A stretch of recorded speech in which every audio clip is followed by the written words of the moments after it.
তো হ্যালো প্রিয় দর্শক, আপনারা কেমন আছেন? সবাই আশা করি ভালো আছেন। তো যারা যারা জলেশ্বর পীরবাড়ি উরুস মোবারক আসতে চান আর মাজারটা ভালো করে দেখতে চান, তাদের জন্য আজকে এই ভিডিওটা। তো যাই হোক, ভিডিওতে আমি মাজারটা দেখিয়ে দিচ্ছি। তো আর যারা যারা উরুস মোবারকে আসতে চান, তো তাদের জন্য সুখবর রয়েছে।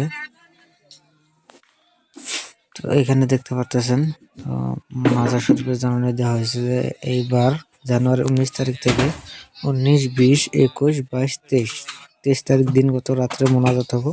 তো যারা যারা আসতেছেন এখানে ফাইনালি আসতে পারবেন, কোনো অসুবিধা নেই। আর এখানে দেখতে পাচ্ছেন গাছতলায় অনেক লোকের ভিড় রয়েছে।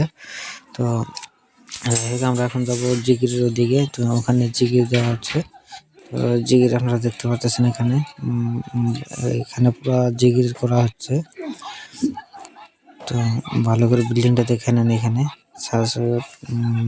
সব যে আছে, বাগদাদি যে আছেন সাসাদ নাসিরউদ্দিন। তো এখানে গাছের নিচে জিকির করা হচ্ছে। তো জিকিরের ফুল ভিডিওটা পেতে আমার আরও একটা ইউটিউব চ্যানেল আছে, এই চ্যানেলের লিঙ্কটা আমি ডিসক্রিপশনে দিয়ে দেবো। তো আপনারা চাইলে ওখান থেকে দেখে নিতে পারবেন। তো থ্যাংক ইউ।